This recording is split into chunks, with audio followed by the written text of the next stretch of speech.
यहाँ पे देखो राइटर क्या बोलते हैं कि आप खाने का ढंग नहीं जानते, आप खिलाने का ढंग नहीं जानते। बच्चे को भर मुंह कौर खिलाना चाहिए।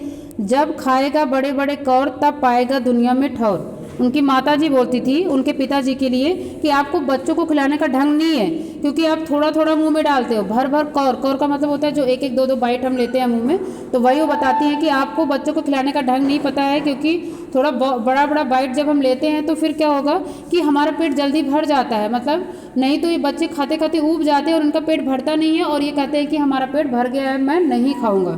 तो उनके कहने का मतलब क्या था कि जब बड़े बड़े कौर खाएगा, अर्थात ज़्यादा ज़्यादा खाएगा, तब दुनिया में रह पाएगा। अर्थात उनके कहने का मतलब है तभी तो मजबूत होगा, तभी तो बड़ा होगा ये, नहीं तो थोड़ा थोड़ा खा के क्या होगा, ये इतना जल्दी बढ़ेगा नहीं। उनके कहने का मतलब ये है, जैसे लोग बोलते हैं नहीं कि बच्चे जो है ज़्यादा खाएंगे पिएंगे तो जल्दी बढ़ जाएंगे, क्योंकि उनकी बॉडी जल्दी डेवलप हो जाएगी। तो बात बिल्कुल सही है। जब तक हम पूरा बॉडी में जितना हमारा न्यूट्रिशन होता है, जितना हमारी बॉडी को चाहिए, अगर हम उतना नहीं खाएंगे तो हमारी बॉडी जो होती है वो डेवलप नहीं हो पाती है।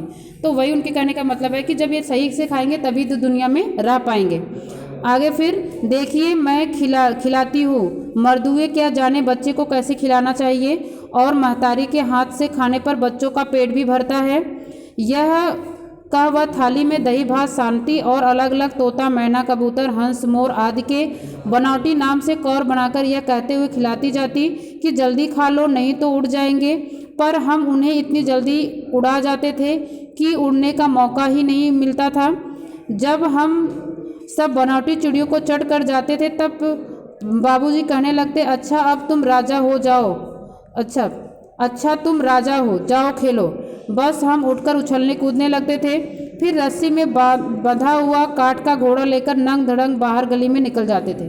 अब देखो यहाँ पे क्या है कि राइटर मतलब उनकी माँ जो है वो क्या कहती हैं कि देखिए मैं खिलाती हूँ। उनके कहने का मतलब था कि जब भी हमारे पिताजी खिला देते थे तो हमारी माताजी का मन नहीं भरता था, उसके बाद भी वो मुझे ज़बरदस्ती खिलाती है। और क्या कहती थी साथ में साथ कि मर्दुए क्या जाने बच्चों को कैसे खिलाया जाता है। मर्दुए का मतलब मर्द, आदमी लोग क्या जानते हैं कि बच्चे को कैसे खिलाया जाता है। महतारी का मतलब माँ ही जानती है कि बच्चों का पेट कैसे भरता है, अर्थात पिता को इतना नहीं पता होता है। बीच में आप नहीं बोलोगे। वो बोलती है कि माँ को नहीं, मतलब पिताजी को नहीं पता होता है कि बच्चे का पेट कैसे भरता है, ये माँ को पता होता है। तो इसलिए वो अब जब तक अपने खुद नहीं खिलाती थी तो उनका जी नहीं मानता था कि बेटे का पेट भर गया होगा। और आगे फिर वही बताती है कि यह का वो थाली में दही भात शांति और अलग अलग तोता मैना कबूतर का, मतलब कि जैसे होते नहीं कि बच्चे छोटे होते हैं तो हम बोलते हैं कि ये तोते के हिस्से का है या कबूतर के हिस्से का है, ये सारे के हिस्से को आपको खाना है। तो ऐसे ऐसे कह के मतलब कि थोड़ा उनको बहला फुसला करके फिर वो खिलाती थी। और क्या खिलाती थी उन्होंने बताया, दही भात, ठीक है, दूध भात दही भात ऐसे ही वो खाते थे। और आगे फिर वो बताते हैं कि ऐसे ही मेरे फिर पिताजी भी करते थे, क्योंकि उनकी माताजी उनको ऐसे ही बताती कि ऐसे करके खिलाओगे तो वो खा लेगा और इसका पेट भर जाएगा। तो ऐसे उनके पिताजी खिलाते थे और जैसे ही वो खा लेते थे तब वो कहते कि अच्छा आप राजा बेटा हो, अब जाओ आप खेलो। और ऐसा कहते ही फिर वो क्या करते थे कि उन्होंने बताया कि एक काठ का हमारा घोड़ा होता था जिसको लेकर हम नंग धड़ंग बाहर ही गली में खेलने चले जाते थे। उनका कहने का मतलब क्या था कि कभी कभी हम पूरी तरह से कपड़े नहीं पहने होते थे और फिर हम अपनी गली में घर के बाहर खेलने चले जाते थे। और आगे, जब कभी मैया में अचानक पकड़ पाती तब हमारे लाख छटपटाने पर भी वह चुल्लू कड़वा तेल हमारे सिर पर डाल ही देती थी। हम रोने लगते और बाबूजी उस पर बिगड़ खड़े होते, पर वह हमारे सिर में तेल बोत कर हमें उबट कर ही छोड़ती थी। फिर हमारी नाभि और लिलार में काजल की बिंदी लगाकर चोटी गूंथती, उसमें फूलदार लट्टू बांधकर रंगीन कुर्ता टोपी पहना देती थी। हम खासे कन्हैया बनकर बाबूजी की गोद में सिसकते सिसकते बाहर आते थे। ठीक है, अब यहाँ पे वो बताते हैं कि उनकी जो माता जी थी वो क्या करती थी कि जैसे ही वो ऐसे कभी भाग जाते थे, जैसे बच्चे नहा धो के आते हैं फिर खाना खिलाने लग जाते हैं और उनको माँ ने उनको तैयार नहीं किया है और इतने में उनके पिताजी बोल देते थे कि जाओ अब आप खेलो, क्योंकि पिताजी को इतनी परवाह नहीं होती है कि बच्चे ने नहा धो लिया है तो उसको हम तेल और ये पाउडर क्रीम जो भी कुछ लगाना है या बाल झाड़ना ये सारी चीज़ें वो नहीं करते थे। वो तो खेलते थे कि बस ठीक है अब आप जाओ खेलो। लेकिन माता जी बच्चे को तैयार करती हैं तो इसलिए वो बताते हैं कि जब कभी ऐसा होता था तो उनकी माँ जी क्या करती थी कि जब भी उनको पकड़ पाती थी तो क्या करती थी, उनको ज़बरदस्ती पकड़ के फिर उनके मतलब सर पे कड़वा तेल रखती थी। कड़वा तेल मतलब जो सरसों का तेल होता है उसको कड़वा तेल बोलते हैं, ठीक है। हाँ, कड़वा तेल उसको बोलते हैं, क्योंकि और तेलों से वो कड़वा होता है, क्योंकि उसकी झाग जो होती है ना वो आंखों में लगती है। कभी सब्जी बनाओ तो उसकी झाग उठती है जो कि आंखों में लगती है। हाँ, वो बहुत तेज होता है कड़वा तेल जो होता है, मतलब सरसों का तेल। सरसों आप जानते हो? हाँ, उसी को बोलते हैं। हाँ, तो उसी को बोलते हैं कि सरसों का तेल जो होता है, क्योंकि लोग ये मानते हैं कि जो मार्केट से हम तेल लेते हैं उसमें मिलावट होता है। तो घर के लोग जो होते हैं ना, बच्चों को, क्योंकि बच्चों की स्किन अलग होती है ना, तो वो बच्चों को मतलब कि मार्केट से मिली जुली चीज़ों को नहीं लगाना पसंद करते हैं। इसलिए वो क्या करते हैं, या पहले के लोग ऐसे थे भी, क्योंकि पहले इतने सारे जो ब्रांडेड तेल, मतलब ये सारे बच्चों के लिए या ऐसे अलग अलग वैरायटी के जो तेल अब चले, पहले नहीं चलते थे। तो लोग क्या करते थे, वो घर की अपनी जो शुद्ध तेल उनका घर का होता था, सरसों का तेल, उसी को बच्चों को लगाते थे।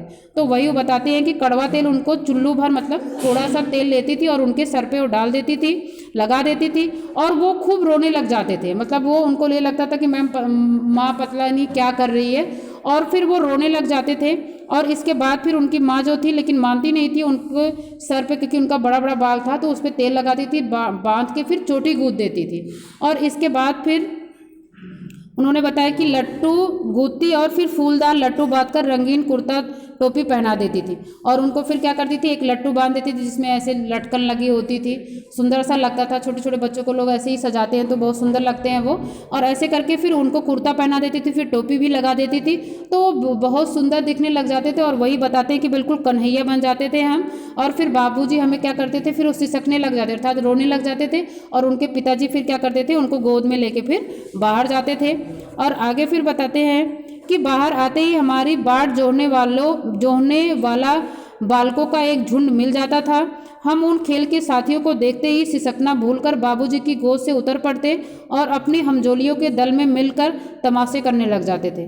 और आगे फिर वही बताते हैं कि जैसे ही पिताजी हमें बाहर लेके आते थे तो मैं सिसकना मतलब रोना बिल्कुल भूल जाता था। जैसे मैं देखते थे कि हमारे साथी के बच्चे जो है बिल्कुल गली में खड़े हुए हैं, मुझे देख रहे हैं कि मैं कब आऊँ खेलने जाऊँ, वैसे ही मैं अपना रोना धोना भूल जाता था और फिर उनके साथ में होकर अपने खेलने में लग जाते थे। और आगे फिर बताते हैं, तमाशे भी ऐसे वैसे नहीं, तरह तरह के नाटक, चबूतरे का एक कोना ही नाटक घर बनता था। बाबूजी जिस छोटी चौकी पर बैठकर नहाते थे वही रंगमंच बनती, उसी पर सरकंडे के खंभों पर कागज का चंदोवा तानकर मिठाइयों की दुकानें लगाई जाती। उसमें चिलम के खोंचे पर कपड़े की थालों में ढेले के लड्डू, पत्तों की पूरी कचौरियाँ, गीली मिट्टी की जलेबियाँ, फूटे घड़े के टुकड़ों के बतासे आदि मिठाइयाँ सजाई जाती। अब देखो यहाँ पे क्या है, आप यहाँ पे जितनी चीज़ें पढ़ाई जा रही है उसको आप अवॉइड मत करो, क्योंकि आपको लग रहा है कि मैम तो पता नहीं क्या पढ़ा रही हैं, लेकिन यही चीज़ें पूछी जाएंगी आपसे। जितना चीज़ें वो बता रहे हैं ना, कैसे वो खेलते थे, कैसे वो सिसकना भूल जाते थे, तो सिसकना कैसे भूल जाते थे वो सारी हिस्ट्री आपको यहाँ पे लिखनी पड़ेगी। कि हम नहाते थे, नहा के आते थे तो माँ क्या करती थी, कड़वा तेल डालती थी, चोटी बांधती थी, फूलदार लट्टू बांधती थी, कुर्ता धोती पहनाती थी, टोपी लगाती थी। ये सारी कहानी आपको लिखनी पड़ेगी, तब पता चलेगा कि वो सिसकना कैसे भूल जाते थे और सिसकते क्यों थे, ये भी इसी में आएगा। ठीक है, तो ये सारी चीज़ें आप उसको ध्यान से देख के पढ़ो, ये नहीं कि आप उसको अवॉइड करते जाओ। और आगे अब वो क्या बता रहे हैं कि हम जब खेलते थे तो तमाशे भी ऐसे वैसे नहीं होते थे, बहुत बड़े बड़े तमाशे होते थे। और उसमें क्या बता रहे हैं वो, चबूतरे का एक कोना ही नाटक घर बनता था। अर्थात वो क्या होते हैं, जो पेड़ होते हैं गांव में या कभी आपने मार्केट में या कहीं और शहरों में भी देखा होगा, पेड़ होंगे तो उसके ऊपर तक थोड़ी ऊंचाई तक मिट्टी डाल देते हैं। ठीक है, कुछ लोग तो उसको जो ईंट से फिर उसको जितनी मिट्टी होती है उसको बांध देते, पूरा वो गोल सा बन जाता है पेड़ के पास में, तो उसी को चबूतरा बोलते हैं। तो उनके घर के आगे मतलब सामने, घर के सामने पेड़ होता था तो उस पर वो चबूतरा बनाया जाता था। तो उस पर क्या होता था, लोग उस पर बैठते थे, अपना ऐसे छाया लेते थे, या ऐसे ही खेलने के लिए बैठते थे, या टाइम पास करने के लिए। जैसे गर्मियों के सीज़न में क्या होता है, क्योंकि पहले के ज़माने में क्या होता था, ऐसी हमेशा लाइट नहीं रहती थी, लाइट पंखा नहीं होता था कि सब आराम से घर में बैठेंगे और आराम से पंखा चलाएंगे और उसका हवा लेंगे। पहले के ज़माने में जो शुद्ध हवा बाहर की होती थी, गर्मियों के सीज़न में लोग उसी पेड़ के नीचे ही अपनी पूरी दोपहरिया बिता देते थे, क्योंकि घर में आएंगे तो गर्मी लगेगी, और जब पेड़ के नीचे रहेंगे तो वहाँ पे क्या होता है, छाया रहती है और हवा चलती है तो ठंडक मिलती थी। तो इसीलिए वो चबूतरा बनवाया जाता था, लोग वहाँ पे बैठते थे, वहाँ पे सोते भी थे वो, क्यों कोई कोई तो ऐसा करते थे बिल्कुल उसकी फर्श बनवा देते थे वो, तो वहाँ पे आराम से लोग सो भी जाते थे कुछ भी डाल के। तो वही चबूतरा है, तो वही बता रहे हैं कि चबूतरे का एक कोना ही नाटक घर बनता था, अर्थात पेड़ का जो चबूतरा होता है उसके एक कोने में हम क्या कर लेते थे, वहीं पे हम नाटक करते थे। और क्या नाटक करते थे वो बताते हैं। बाबूजी जिस छोटी चौकी पर बैठकर नहाते थे वही रंगमंच बनती थी, अर्थात उस चौकी को लेके जाते थे, उसको रंगमंच बनाते थे। और फिर उसी पर सरकंडे के खंभों पर कागज़ का चंदोवा तान कर मिठाइयों की दुकान लगाई जाती थी। और इसके बाद फिर बताते हैं सरकंडे के खंभों पर, सरकंडा एक लकड़ी का होता है, मतलब कि जो आपके ऐसे होते नहीं है वो जैसे सरपत होता है या गेहूं की जो मतलब कि जो डंठुले होते हैं उसको सरकंडा बोलते हैं, ठीक है। तो उसी का वो क्या करते थे, उसका वो खंभा बनाते थे और फिर कागज़ का चंदवा उसके ऊपर कागज़ रख देते थे।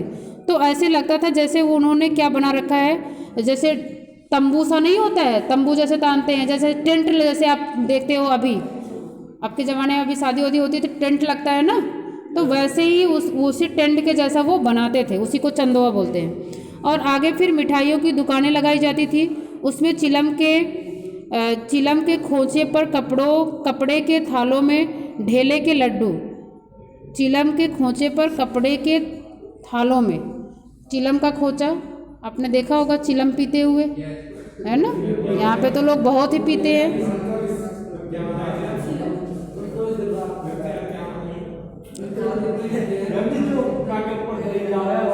हाँ, उसमें डाल के तंबाकू, लोग तंबाकू पीते हैं, उसी को चिलम बोला जाता है। ऐसे बना होता है, वो मिट्टी का बनता है या किस चीज़ का बना होता है, साइलेंट, मिट्टी का भी बना होता है और भी चीज़ों का बना होता है वो, ठीक है।